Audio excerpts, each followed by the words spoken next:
Merajut keadilan, menentang kebisuan. Bismillahirrahmanirrahim. Assalamualaikum warahmatullahi wabarakatuh. Selamat siang, selamat menunaikan ibadah puasa dan selamat datang di episode perdana Suara Masyarakat.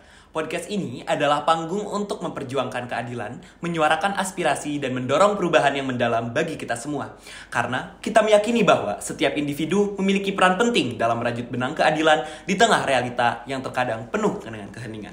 Dengan membuka ruang untuk diskusi secara jujur dan mendalam, kami mengundang Anda semua, Sobat Aspirasi, untuk bergabung dalam menjelajahi beragam isu-isu hangat yang terjadi di kampus kita tercinta, yaitu Man Insan Cendekia Serpong, yang tentunya akan ada korelasinya dalam kehidupan sehari-hari kita. Mari bersama-sama kita menjadikan suara kita sebagai kekuatan yang mengubah dunia, menyuarakan perubahan yang nyata, dan menetapkan landasan bagi masa depan yang lebih inklusif dan adil bagi semua. Karena sekali lagi, suara kita berharga. Hentikan sejenak kegiatan. Fokuskan segala pikiran, dan biarkan suara ini menjadi penentu masa depan. Bersama saya Muhammad Faiz Azharuddin selaku tuan rumah pada episode perdana kali ini yang juga ditemani oleh saya Muhammad Atta Kesakayusal selaku Ketua Umum OSIS Kabinet Artafika periode 2003-2024 akan menjadi representasi dari seluruh aspirasi agar semua sivitas dapat terwakili. Sobat aspirasi semua, seperti yang kita ketahui bahwa dunia sekolah adalah sebuah panggung yang memancarkan suara bagi sebagian besar manusia. Di sana kita mengejar mimpi, di sana juga kita menantang batasan, dan kita menemukan makna dalam setiap pengalaman. Namun, seperti yang kita ketahui bersama, tiada kata panggung yang lengkap tanpa adanya seorang sutradara yang dapat memimpin kita semua ke jalan yang lebih baik. Dan kini, di Man Insan Cendekia Serpong, peran sutradara baru telah diterima oleh seorang pemimpin yang pastinya visioner. Beliau ini hijrah dari tanah laut menuju kawah Candra di Muka. Inilah narasumber kita pada episode perdana kita, yaitu Bapak Dr. Hilal Nazmi SAG MPDI. Beliau berangkat meninggalkan sekolah yang sangat dicintainya, Man Insan Cendekia Tanah Laut, menuju Serpong untuk memimpin para cendekiawan muda agar dapat mencapai apa yang menjadi cita-cita dan tujuan kita bersama. Beliau juga merupakan peraih penghargaan sebagai Kepala Madrasah Terinspiratif tahun 2020 yang diberikan oleh Direktorat Guru dan Pendidikan Madrasah, Dirjen Pendis Kemenak RI. Yang dimana penghargaan tersebut bertujuan untuk mengapresiasi para guru dan kepala madrasah yang telah mendedikasikan dirinya untuk membantu, mengembangkan, serta mendidik anak bangsa. Assalamualaikum Pak, salam kenal dengan saya Muhammad Faiz Azharuddin selaku Ketua Bidang 2 dari OS Cendekia Artafika. Dan saya Atta, juga perwakilan dari Ketua Umum OSIS, Bapak. Waalaikumsalam, senang sekali hari ini bisa berada di ruangan ini ya, ruangan inspiratif ya. Bagaimana kabarnya nih Pak di tengah bulan puasa seperti ini? Bapak jadwalnya sangat padat ya pastinya Pak. Alhamdulillah kabarnya baik ya, dan kita selalu ingin dalam keadaan sehat walafiat. Amin. Terkait rutinitas, ini hanya perubahan waktu saja. Yang sebelumnya kita beraktivitas sambil bisa makan dan minum, saat ini kita harus menahan lapar dan dahaga karena berada di bulan suci Ramadan. Intinya Ramadan harus tetap produktif tetap produktif ya, sobat. Sobat aspirasi yang lagi menonton ini, jangan lupa untuk tetap produktif, jangan mau kalah sama kepala madrasah kita nih. Meskipun di tengah bulan puasa yang mungkin melelahkan ini, beliau masih tetap produktif dan juga semangat dalam menjalani rutinitasnya. Sungguh kehormatan juga bagi kami Bapak dapat hadir di sini di tengah kesibukan Bapak, dapat meluangkan waktu. Sungguh terima kasih banyak kepada Bapak. Sama-sama terima kasih, Bapak juga merasa senang dan gembira hari ini bisa berada di forum ini, di ruangan ini bersama anak-anak sekalian. Bapak Hilal Nazmi, jadi memang sebelumnya Bapak ini sudah sering berkenalan dengan teman-teman semuanya. Tapi kebetulan sobat aspirasi yang mungkin menonton ini bukan hanya siswi Man Insan Cendekia Serpong, bukan hanya sivitas akademika, mungkin juga publik umum yang juga pengen kenal nih lebih dekat dengan Bapak. Mungkin nih, Bapak kan memang udah pernah menjelaskan filosofi nama Bapak nih di salah satu saat Bapak menjadi pembina upacara. Nah, tapi sobat aspirasi juga mungkin masih bertanya-tanya untuk mengenal Bapak lebih dalam, lebih dekat gitu ya.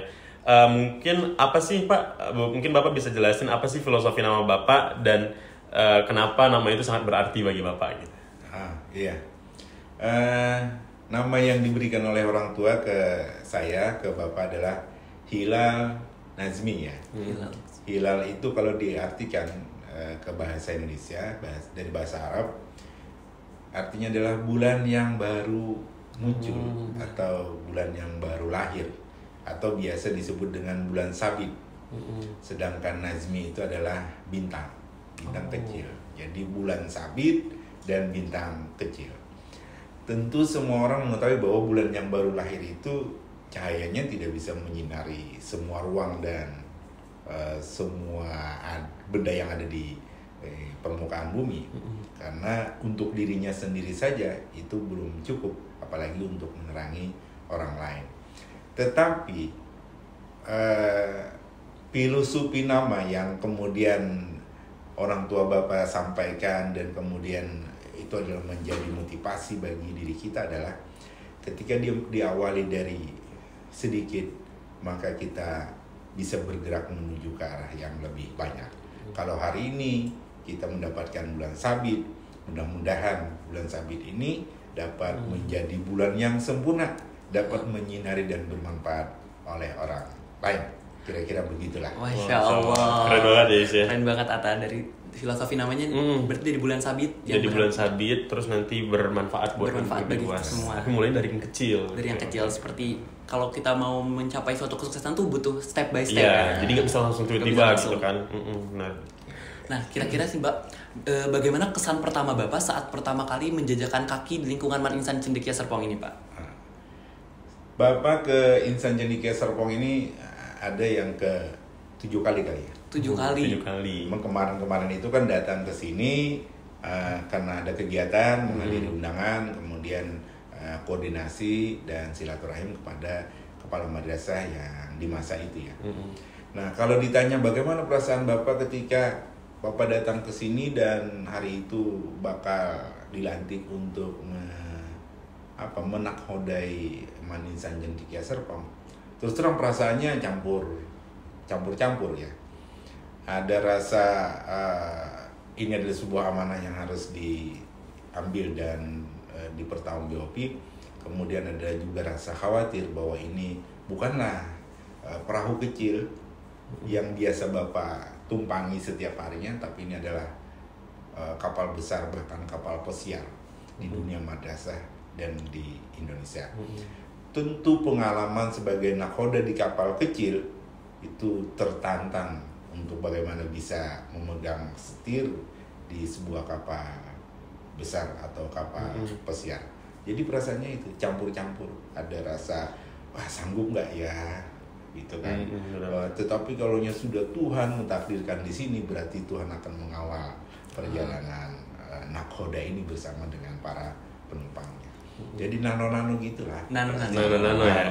Kayak perasaan remaja juga biasanya nano-nano gitu ya. Suka banget tuh. Oke, terus tadi Bapak bilang kan ini memang udah mungkin kunjungan ke-7 kalinya udah pernah ke Man Insan Cendekia Serpong.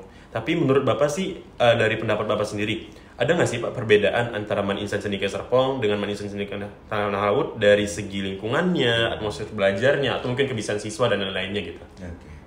Baik, kalau dari lingkungan iya. Iya. Iya. Yang pertama Tanah Laut itu karena lahirnya Bapak adalah orang yang pertama membangun. Jadi menjadi kepala madrasah di Man Insan Cendekia Tanah Laut itu dari awal bersama dengan 7 orang guru yang pertama itu, dan hanya sekitar 96 siswa. Meskipun kita sudah memiliki master plan membangun Insan Cendekia Tanah Laut, tetapi dalam perjalanannya pasti ada hal yang tidak bisa dihindari. Master plan itu pasti akan berubah. Nah, setidaknya perubahan itu tidak serta-merta mengubah semuanya, hanya menyesuaikan saja pada posisi-posisi yang sesuai dengan kebutuhan. Membangun di tanah kosong itu lebih mudah ketimbang membangun di tanah yang sudah ada bangunannya. Dari segi lingkungan tentu kompetitif antara Tanah Laut dengan Serpong. Kalau di sini ada bangunan yang dibangun dari awal ya, kemudian ada bangunan tambahan, dan itu pasti di luar dari master plan yang telah direncanakan sebelumnya. Banyak hal yang harus diperhatikan termasuk ketika kita membangun ya, bicara tentang lingkungan. banyak hal yang harus diperhatikan, terutama sekali tentang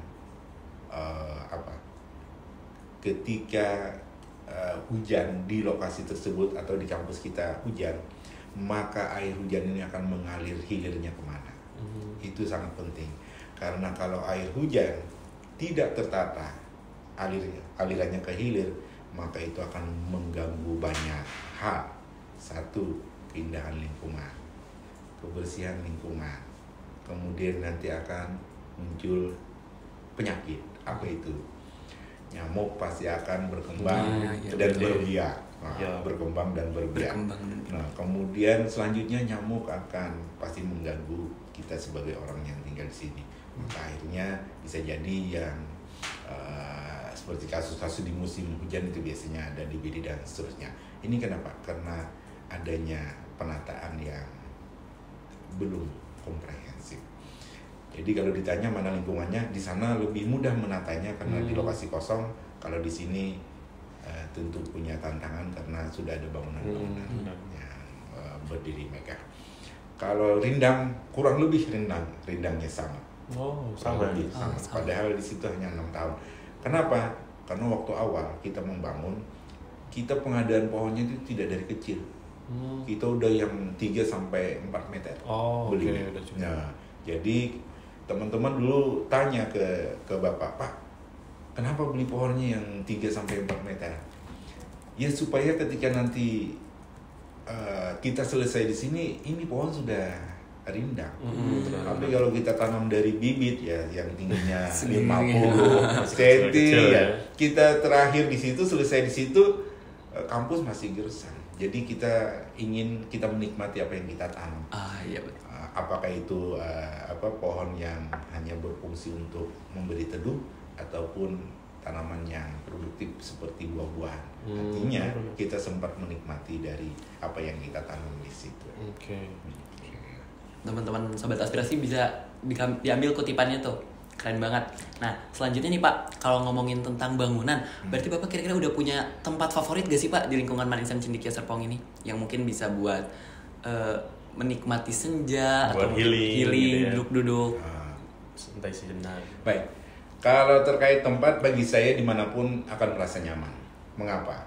Karena madrasah itu adalah rumahku. Dan rumahku itu pasti al-baiti jannati. Kita di madrasah, waktu kita di madrasah itu adalah waktu terbanyak kedua setelah kita berada di rumah sendiri. Ya. Artinya kalau ini kan kita berasrama ya, tetapi sebelum kita masuk ke sini, kita lebih banyak berada di rumah kita, ya kan? Ini rumah kita kedua, dan tentu kita ingin ketika rumah kedua itu menyenangkan, nyaman, berada di dalamnya, maka kita akan juga merasa bahagia di dalam rumah tersebut. Begitu juga dengan rumah pertama maupun rumah yang kedua. Nah, titik mana yang disukai? Kita harus menyukai semua titik itu. Mengapa? Karena bisa jadi hari ini kita tidak menyukai titik tertentu atau lokasi tertentu, di lain kesempatan kita akan merindukan tempat yang kita sukai. Dan itu pasti pernah terjadi di diri kalian. Iya, betul. Tempat. Teman pun begitu. Saya tidak suka dengan A misalnya, tapi suatu saat kita akan merindukan orang yang sosok kita seperti itu tersebut. Jadi mungkin sobat aspirasi sekarang yang masih ngerasa gak betah gitu berada di IC kayak mungkin masih ngerasa homesick gitu kan. Kok gitu-gitu aja, bosen. Mungkin, jalan dikit ketemu Atta, ya kan. Asramanya sempit nih, mungkin ya nggak seluas rumah. Tapi mungkin itu akan dirindukan ketika kalian nanti sudah lulus dan mencapai kesuksesan masing-masing. Oke, kita mau langsung lanjut guys nih ke pertanyaan dari sobat aspirasi yang udah kita kumpulin sebelumnya. Boleh ya, kita lanjut. Oke, tapi sebelumnya Pak, saya mau ngejelasin dulu. Jadi Suara Masyarakat itu merupakan sebuah program yang mana kita akan menjadi wadah dari Civitas Insan Cendekia Serpong untuk menyampaikan aspirasinya secara langsung.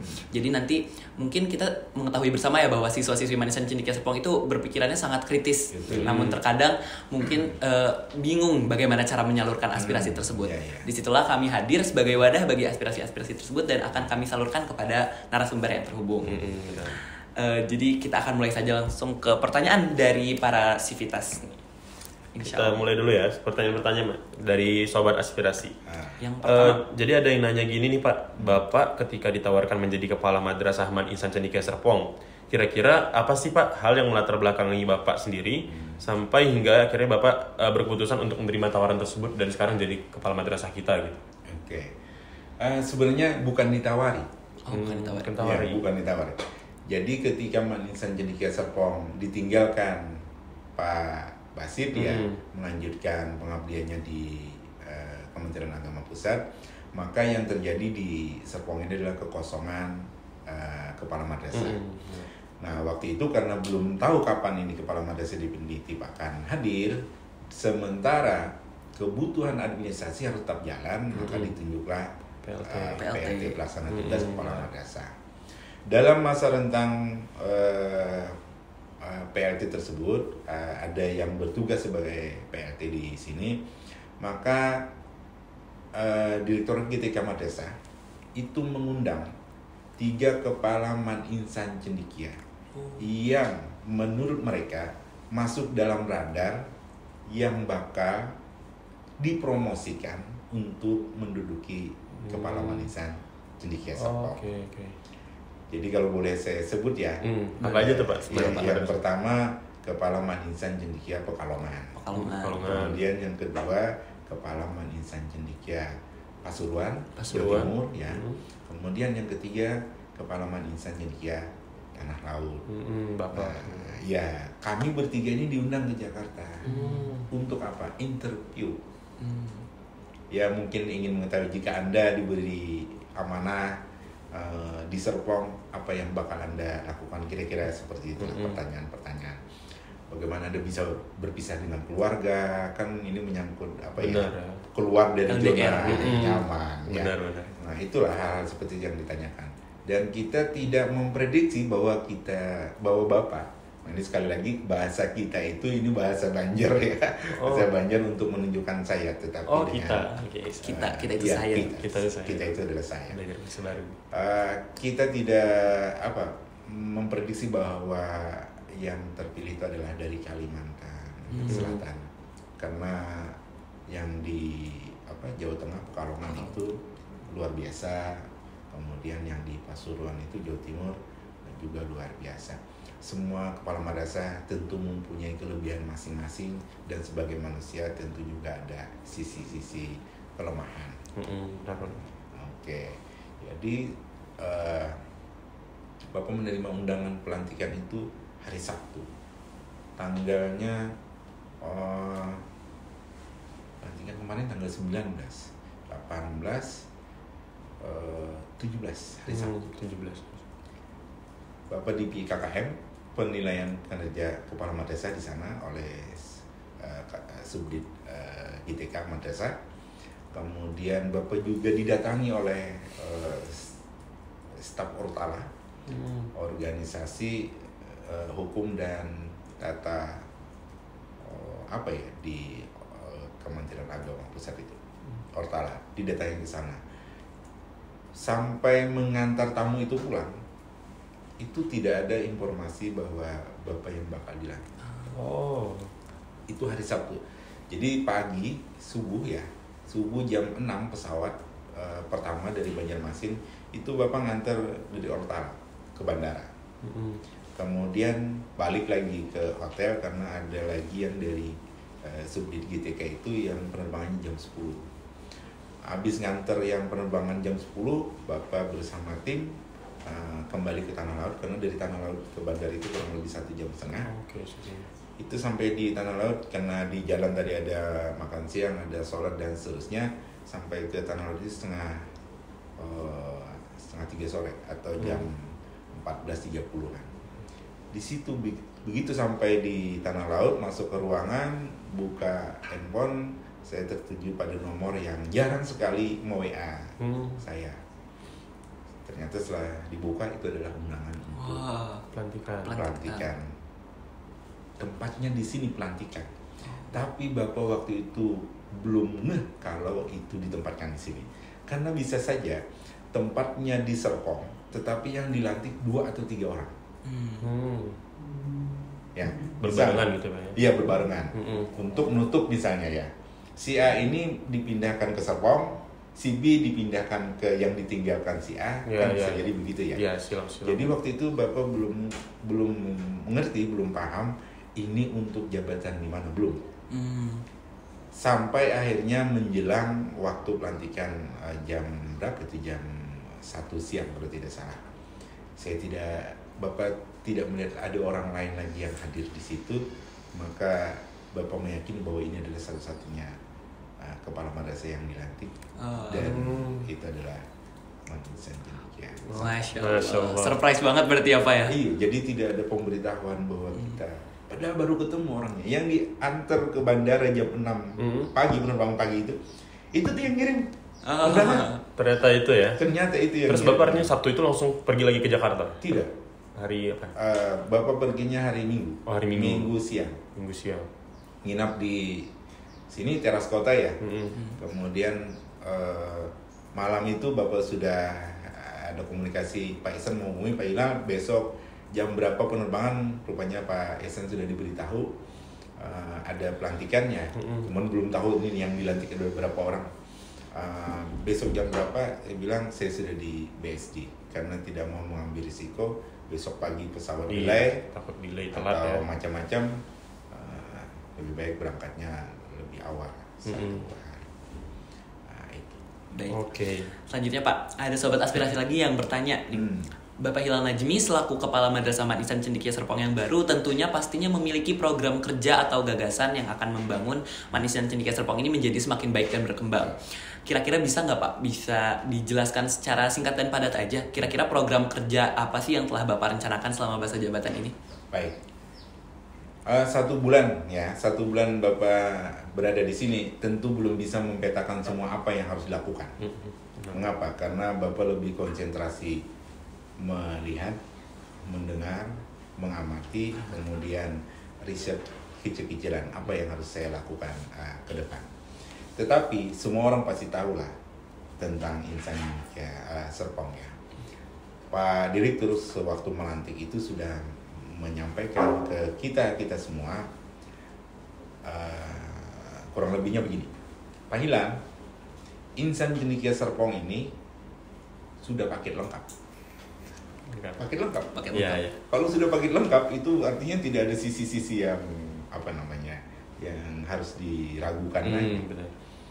Ibarat pesawat autopilot, Serpong ini sudah bisa terbang. Sudah bisa mendarat. Mengapa Pak Hilal ditempatkan di sini? Untuk menjadi pilot. Karena secanggih apapun pesawat, seauto pilot apapun pesawat itu, tetap membutuhkan pilot. Mengapa? Karena pilotlah yang menentukan kapan harus take off, kapan harus landing, kapan harus manuver, kapan harus ngisi BBM, dan seterusnya. Nah, jadi apa yang bakal Bapak lakukan nanti ke depan, tentu Bapak tidak dapat menyampaikannya dalam hanya rentang 1 bulan Bapak di sini. Bapak harus mengumpulkan banyak informasi, termasuk juga membangun komunikasi di tengah padatnya jadwal yang Bapak terima. Benar. Ini kalau dihitung-hitung nih 1 bulan di Serpong, paling banyak seminggu ya kira-kira Bapak ada di Serpongnya. Yang lainnya lompat-lompat terus. Bapak mencoba menghindari untuk mewakilkan, tidak bisa. Di surat tidak boleh diwakilkan. Kita harus datang menghargai yang mengundang. Kemarin ada yang di Banten pembinaan pegawai ya, itu boleh diwakilkan. Akhirnya Bapak mewakilkan kepada wakil kepala madrasah yang lain untuk hadir. Semua. Jangan kalah nih. Desa Gorontalo sudah ada tuh kolam renangnya. Kalau mau nyemplung mending kita ke sungai mana gitu kan. Jalan tren juga ada Pak di depan. 2 jam di situ. Trending topik, paling trending topik dan kayaknya udah sobat aspirasi tunggu, yaitu tentang peraturan dilarang membawa dan menggunakan device di asrama. Oke, pegang itu laptop untuk mencari sumber belajar yang lain. Tetapi apakah semuanya bisa diyakinkan?